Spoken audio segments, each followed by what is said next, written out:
Story 1. I've been working retail for about 3 years now, and I thought I'd seen everything. Started at a small clothing store during college, then moved to electronics when I needed better pay. Last year, I finally landed what I thought was my dream job at a high-end beauty store in the mall. The pay was decent, the products were nice, and most customers treated the place with respect since everything was pretty expensive. My manager trained me well on the return policy. We're pretty strict about it because people try to scam us all the time. No returns without receipts. Items must be at least 75% full, and absolutely no returns on obviously used products that look like they've been sitting in someone's purse for months. It was a Tuesday afternoon, pretty quiet in the store. I was restocking some lipsticks when I heard the door chime. I looked up and saw this woman in her 40s walking in. She had this look on her face like she was already angry about something, and she was clutching a small bag tight against her chest.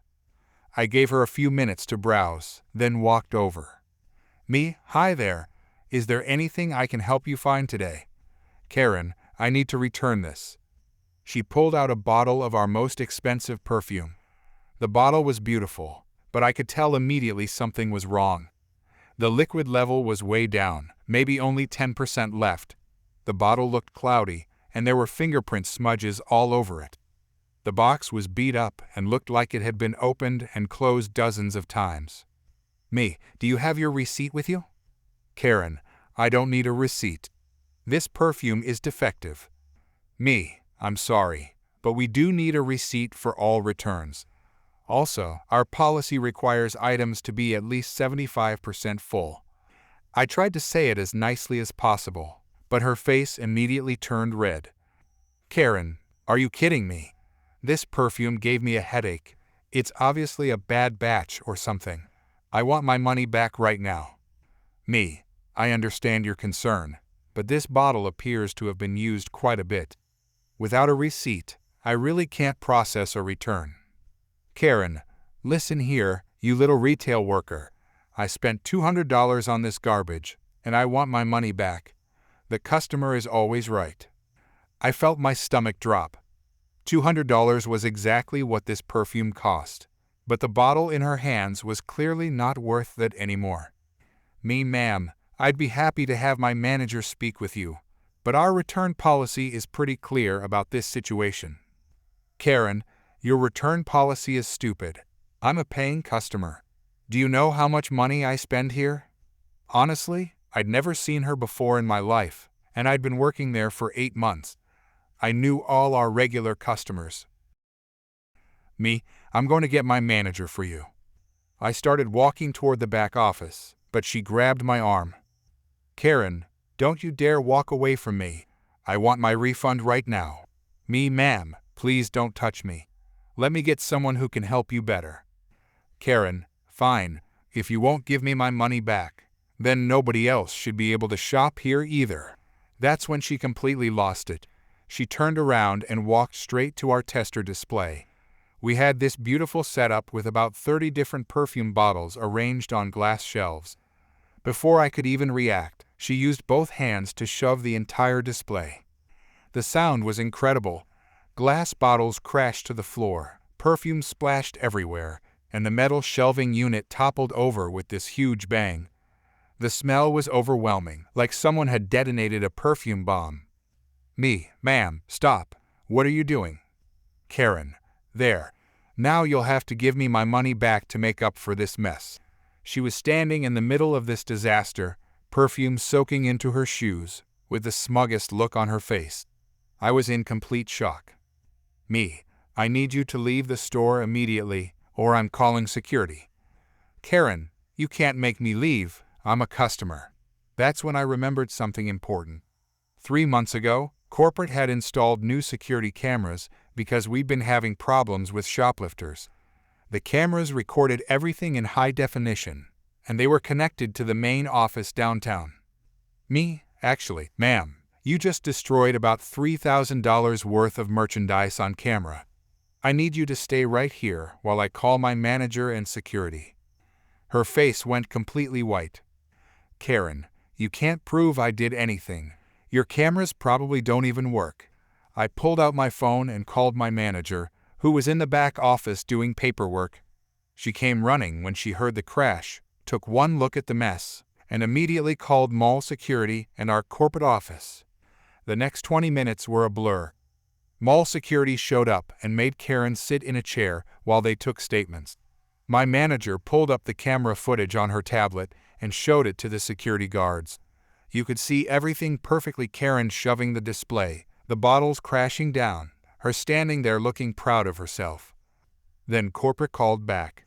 Apparently, they take property destruction very seriously, especially when it's caught on camera. The woman on the phone told my manager that Karen was being banned from every single store in the chain nationwide, and they were considering pressing charges.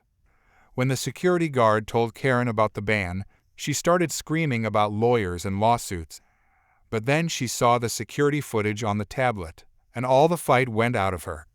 She grabbed her beat-up perfume bottle and practically ran out of the store. We spent the rest of the afternoon cleaning up broken glass and mopping up perfume. The smell took 3 days to completely fade. Corporate sent someone to replace the display, and they upgraded our cameras to an even better system. I kept working there for another 6 months before I finally saved enough money to go back to school. But I still think about that day sometimes. I learned that some people will do absolutely anything to try to get their way, even when they're completely wrong. And I learned that having good security cameras is worth every penny. My manager told me later that corporate sent Karen a bill for the damaged merchandise. I never found out if she actually paid it, but I hope she did. Those perfume bottles weren't cheap. Story 2. I've been living in Maple Grove Estates for 3 years now. It's one of those gated communities where everyone knows everyone, and honestly, that's exactly what I wanted after years of apartment living in the city. My wife and I worked our butts off to afford a house here. We're both lawyers at different firms downtown, and after pulling crazy hours for years, we finally had enough saved up for our dream home. The neighborhood is pretty quiet most of the time. We have a homeowners association that keeps things looking nice, and there's even a small park in the center where kids play. Most of our neighbors are decent people: retired folks, young families, a few professionals like us. Then there's Karen. Karen lives 2 houses down from us in this massive colonial that probably cost twice what ours did. She's been in the neighborhood for about 15 years and acts like she owns the place. She's always been a bit much, but I never really had any serious issues with her until last month. That's when the new family moved in across the street from Karen's house. Nice couple, probably in their early 30s. The husband has this really impressive beard, think lumberjack meets hipster. It's well groomed and everything, just thick and dark. His wife seems sweet, always waves when she sees us. They drive decent cars, keep their lawn neat, basically everything you'd want in neighbors. But apparently, Karen had other ideas. It started small. I noticed Karen standing at her front window a lot, just staring across the street. Then she started lingering by her mailbox whenever the new husband came home from work. My wife mentioned that Karen had made some weird comments at the grocery store about the neighborhood changing. The whole thing exploded about 2 weeks after they moved in. I was getting my mail when Karen marched up to me with this clipboard in her hand. "Karen, I'm so glad I caught you. I need you to sign this petition." Me, what's it for? Karen, we need to get that family removed from the neighborhood before things get out of hand. I looked at the clipboard. The heading read, "Petition for Removal of Undesirable Residents." I kid you not, those were the actual words. Me, what exactly makes them undesirable? Karen, oh come on, just look at him. That beard, the way he dresses. He looks like he just got out of prison. I have children who play in this neighborhood. Me, he looks like he just got out of prison because he has a beard. Karen, it's not just the beard. It's everything about him. These people don't belong here. This is a family neighborhood. I handed the clipboard back without signing. Me, I'm not signing this. They seem like perfectly nice people. Karen, fine, but don't come crying to me when your property values tank because we let just anyone move in here. Over the next few days, Karen went door to door with that petition. I watched from my kitchen window as she spent nearly an hour at Mrs. Peterson's house next door. She hit up the Johnsons, the family with teenagers down the block, even the elderly man who lives alone at the corner house. My wife came home from work that Friday with interesting news. "Wife, you'll never guess what happened today." Karen showed up at my office. "Me, your law office? How did she even know where you work?" "Wife, she asked around the neighborhood apparently. She wanted me to look at her petition and tell her what legal grounds she had for getting the new family evicted." "Me, what did you tell her?" "Wife, that she had absolutely no legal grounds whatsoever, and that what she was doing could potentially be considered harassment or defamation."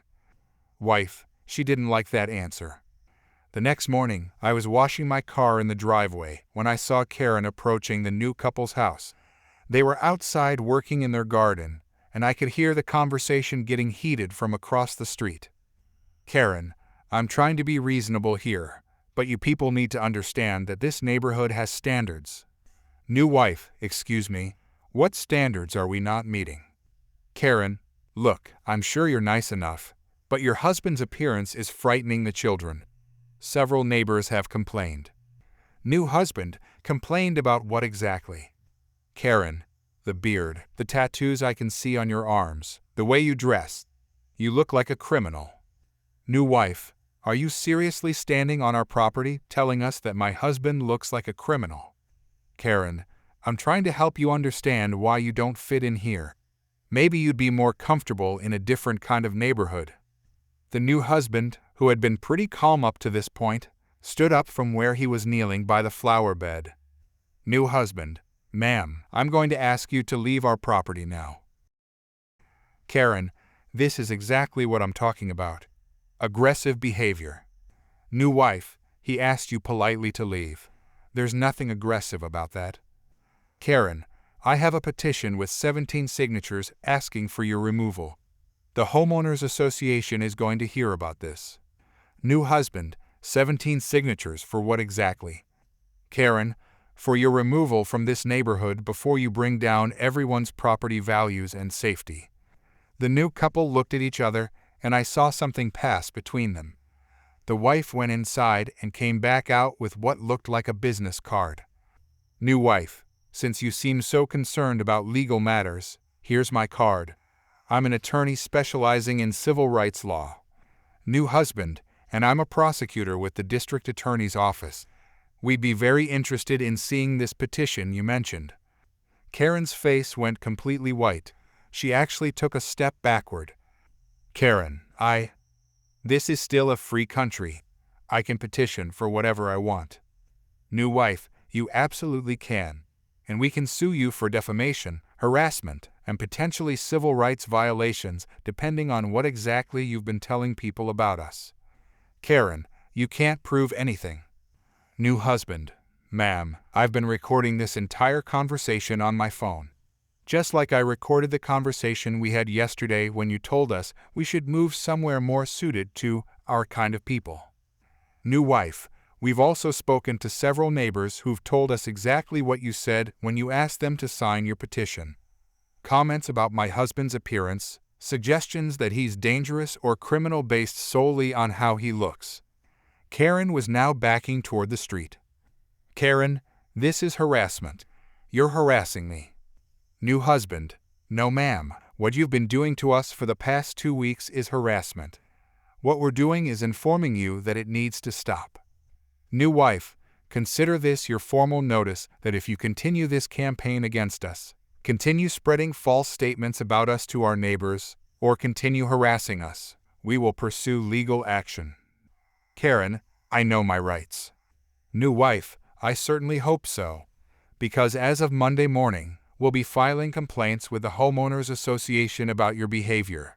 And if this continues, we'll be filing a lawsuit for defamation and harassment." Karen practically ran back to her house. I finished washing my car, pretty impressed with how the new couple had handled themselves. On Monday morning, my wife and I were having coffee when we saw Karen storming out of her house toward the new couple's place again. But this time, there was a police car parked in their driveway. Turns out, the new couple had followed through on their promise. They'd filed a formal complaint with the homeowners association, and when Karen showed up that morning to apparently continue her harassment, they'd called the police. The officer spent about 20 minutes talking to all three of them. I couldn't hear everything, but I saw Karen getting more and more agitated while the new couple remained calm and kept pointing to their phones. Later that day, Mrs. Peterson filled me in on what she'd heard through the neighborhood gossip network. Apparently, the couple had documentation of everything: recordings of conversations, copies of text messages Karen had sent to other neighbors about them, even photos of her standing in their yard uninvited. The homeowners association meeting was scheduled for that Thursday. My wife and I decided to attend, partly out of curiosity and partly because we figured the new couple could use some friendly faces in the room. Karen showed up with a folder full of papers and that same clipboard. The new couple came in looking professional and carrying a briefcase. When it came time for Karen to present her case, she started going on about neighborhood standards and property values. She kept saying things like "people like that" and "that element" without ever being specific about what she meant. The new wife asked if she could respond. She opened her briefcase and pulled out a stack of documents. "New wife, these are recordings and documentation of the harassment we've endured for the past 3 weeks. We have recordings of Mrs. Karen telling neighbors that my husband looks like a criminal, that he's dangerous, that we don't belong in this neighborhood because of how he looks. New husband, we also have documentation of her trespassing on our property multiple times, approaching us in an aggressive manner, and attempting to organize other residents against us based on my physical appearance." The homeowners association president asked to see the petition Karen had been circulating. When they read it out loud, you could hear people in the room gasping. The language was even worse than I'd realized. "New wife, we're prepared to file a defamation lawsuit against Mrs. Karen for the false statements she's made about us, and we're also considering filing a complaint with the State Civil Rights Commission. Karen, they're threatening me. This is exactly the kind of aggressive behavior I was warning everyone about. New husband, ma'am, informing you of potential legal consequences for your actions isn't a threat, it's a statement of fact." The homeowners association voted unanimously to issue Karen a formal warning for harassment. They also voted to prohibit any future petitions targeting residents based on their appearance. The best part came 2 days later. I was taking out the trash when I saw a process server at Karen's door. The new couple had followed through on their lawsuit threat. According to Mrs. Peterson, who somehow knows everything that happens in this neighborhood, Karen's lawyer advised her to settle out of court. She had to pay damages, write a formal apology, and agree to have no contact with the new couple. The "for sale" sign went up in Karen's yard a week later. Word is she's moving to a different state to live with her sister. The new couple turned out to be some of the best neighbors we've ever had. The husband's beard is indeed impressive, and he's actually a really funny guy once you get to know him. His wife makes incredible cookies and always brings extras when she bakes. Sometimes I wave at them from across the street and think about how Karen probably spent more on legal fees than their house is worth, all because she couldn't mind her own business about a man's facial hair. Story 3. Let me give you some background first. I'm a new mom with a 3-month-old baby. My husband works long hours at a construction company, so I handle most of the grocery shopping and errands during the day. Yesterday was one of those days when we were completely out of everything: milk, bread, baby formula, you name it. I had to make the trip with my little one in tow. I've been dealing with some pretty bad postpartum anxiety since the birth. Crowds make me nervous, and I'm constantly worried about germs and strangers getting too close to my baby. My doctor says it's normal, but it makes simple tasks like grocery shopping feel overwhelming. I usually try to go during off-peak hours when the store is less crowded, but yesterday I had no choice but to go during the busy afternoon rush. I was in the produce section, trying to pick out some apples while keeping one hand on the stroller. My baby was sleeping peacefully in her car seat, which was attached to the stroller. I was being extra careful to position the stroller away from the main walkway so people could pass by easily. That's when this woman approached. She was probably in her 50s, wearing a bright purple tracksuit and had this intense look in her eyes. At first, I thought she was just going to say something nice about the baby, which happens sometimes when I'm out shopping. But instead, she walked right up to the stroller, and before I could react, she reached down and grabbed my baby's foot through the blanket. Excuse me, what are you doing? Karen, I have to make sure it's real. I was completely stunned. Who says something like that? And who just grabs a stranger's baby? Real? Of course she's real. Please don't touch my baby. I quickly moved the stroller away from her, but she actually stepped closer and tried to reach for my baby again. Karen, you can never be too sure these days. There are so many fake babies out there. People use them for all sorts of scams. Ma'am, please step away from my child. You cannot just touch someone else's baby without permission. Karen, I have every right to check. This is a public space. At this point, my baby woke up from all the commotion and started crying. I was trying to comfort her while also trying to get away from this woman, but she kept following us. You need to leave us alone right now. You're scaring my baby. That's when she completely lost it. Karen, don't you dare tell me what to do. You're clearly an unfit mother. Look how upset that baby is. Unfit mothers like you are dangerous to children. She was shouting so loud that other shoppers started stopping and staring. My baby was crying even harder now, which was making my anxiety spike through the roof. Karen, this baby should be taken away from you. You're obviously not capable of caring for a child properly. Someone needs to call child services. You're the one who grabbed my baby and made her cry. Leave us alone. Karen, I'm trying to protect this innocent child from a mother who clearly doesn't know what she's doing. This baby needs proper care. By now, a small crowd had gathered. I was shaking and trying not to cry myself while bouncing the stroller to calm my baby down. I felt completely helpless and humiliated. Thankfully, one of the store employees who had heard the shouting came over to see what was happening. Employee, is there a problem here? This woman grabbed my baby without permission, and now she's harassing us. Karen, I was making sure the baby was real, and now I can see this mother is clearly unfit. She can't even keep her own child calm. Employee, ma'am, you cannot touch other customers or their children. I'm going to need you to leave them alone. Karen, this is discrimination. I have rights. I was trying to help. The employee called for security over his radio.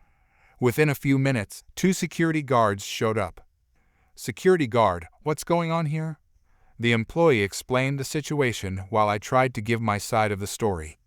Meanwhile, Karen kept interrupting and insisting she had done nothing wrong. Karen, all I did was check if the baby was real. That's not a crime. And this woman is clearly an unfit mother. Someone should investigate her. Security guard, ma'am, you cannot touch other people's children without permission. That's considered harassment. Karen, this is ridiculous. I'm being persecuted for trying to protect a child. The security guards asked if I wanted them to call the police. Honestly, I just wanted to finish my shopping and go home. But Karen kept yelling about how I was an unfit mother and how someone needed to save my baby from me. I realized she wasn't going to stop, so I told them yes.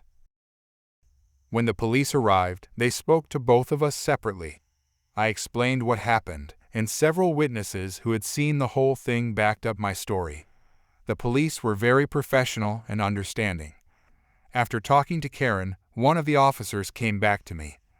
Officer, we've issued her a warning for harassment. She's been told to stay away from you and your child. If she bothers you again, call us immediately. That's it. Just a warning. Officer, unfortunately, yes. But this creates a paper trail. If she does anything like this again, the consequences will be more serious. Karen was escorted out of the store by security. As she was leaving, She was still shouting about how the system was protecting unfit mothers and how she was just trying to help.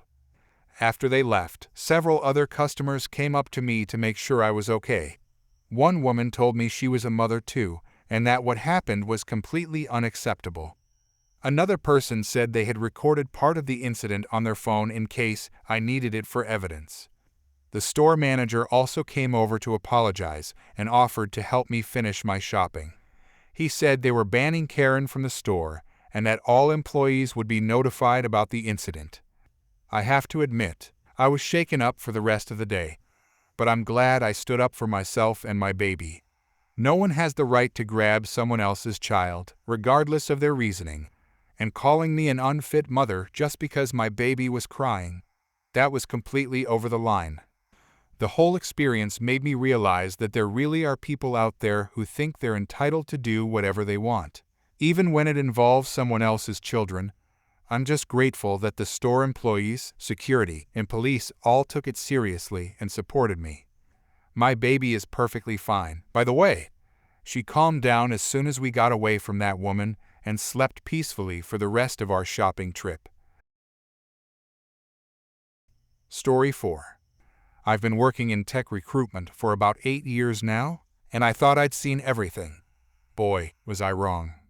Last month, I was attending the annual Tech Innovation Summit in our city.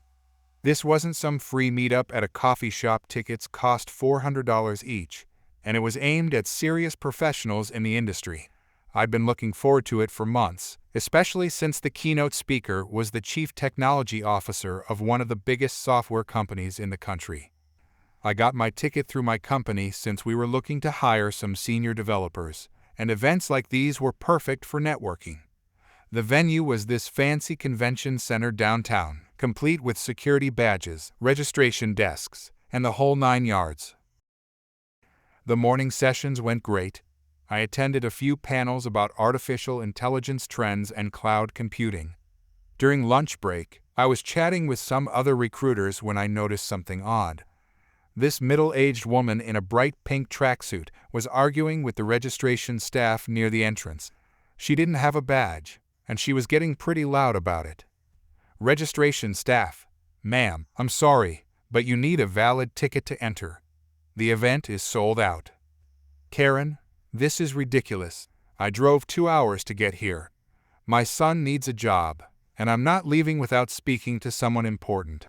Registration staff: "I understand your frustration, but there are proper channels for job applications. You can visit our website or—" "Karen, websites are for losers. I want to talk to the big boss right now." I figured security would handle it and went back to my lunch. The afternoon keynote was supposed to start at 2 o'clock in the main auditorium. The speaker was talking about the future of software development and his company's hiring plans for the next year. About 500 people packed into that room, including plenty of industry leaders and journalists. 15 minutes into the presentation, right as the speaker was discussing emerging technologies, I heard this commotion from the back of the auditorium. The same woman from earlier had somehow gotten inside and was marching down the center aisle like she owned the place. "Karen, excuse me, I need to talk to you right now." The speaker stopped mid-sentence, clearly confused. The entire audience turned around to stare at this woman who was now standing in front of the stage in her bright pink outfit. "Speaker, I'm sorry, but I'm in the middle of a presentation. If you have questions, please wait until the end." "Karen, no, I'm not waiting. I've been waiting all day. My son graduated from community college last year with a computer degree, and he's been unemployed for 6 months. You need to give him a job right now." The auditorium went dead silent. You could hear people's phones starting to come out. I saw at least a dozen people already recording. "Speaker, ma'am, I appreciate your concern for your son, but this isn't how our hiring process works. We have applications online and—" "Karen, online applications are garbage. Nobody even reads them. I want you to hire my son today, right here, right now. He's very smart and he knows computers." "Speaker, I understand you want to help your son, but I can't make hiring decisions during a conference presentation. Perhaps you could contact our Human Resources department. Karen, human resources is useless. I've called them 50 times. They keep telling me the same stupid things about qualifications and experience. My son doesn't need experience, he's naturally gifted. At this point, security was moving in from both sides of the auditorium. But Karen wasn't done. Karen, do you know how much money I've spent on his education? $12,000. And for what? So he can sit at home playing video games while companies like yours ignore him. This is discrimination. Speaker, ma'am, I really need you to. Karen, don't you ma'am me. I want to speak to your boss, right now, and I want a written guarantee that my son gets an interview this week. Security guard, miss, you need to come with us. Karen, don't touch me. I'm a paying customer. Security guard, actually, you're not. You don't have a ticket or a badge. You're trespassing. That's when Karen completely lost it. She started screaming about lawsuits and discrimination and how her son was being treated unfairly by the entire tech industry. The security guards had to physically escort her out while she continued yelling. The whole time, people were recording everything. Karen, this is assault. You're all witnessing assault. I'm calling the police. My son is going to sue all of you. You'll be hearing from my lawyer. The speaker tried to continue his presentation, but you could still hear her shouting from the lobby for another 10 minutes. When she finally got dragged outside, the whole auditorium burst into applause. After the conference, I checked social media. The videos were already going viral. Someone had filmed the entire incident and posted it with the caption, "Karen demands CEO hire her son during live keynote speech." Within hours, it had thousands of views and hundreds of comments. The best part came 3 days later. Turns out someone recognized Karen from the video and found her social media profiles. Her son saw what happened and posted a public response distancing himself from his mother's behavior. He apologized to the company and explained that he'd been telling his mother for months to stop calling employers on his behalf. The really satisfying ending. The speaker's company actually reached out to the son after his apology went viral. They were impressed by how professionally he handled the situation and offered him an interview. He got the job 2 weeks later. As for Karen, she became a meme for about a week. People kept sharing the video with captions like, "When helicopter parenting goes too far," and "This is why companies have HR departments." The conference organizers also upgraded their security procedures to prevent future gate crashers. I still laugh every time I think about that pink tracksuit marching down the aisle like she was about to accept an award, instead of making a complete fool of herself in front of 500 industry professionals.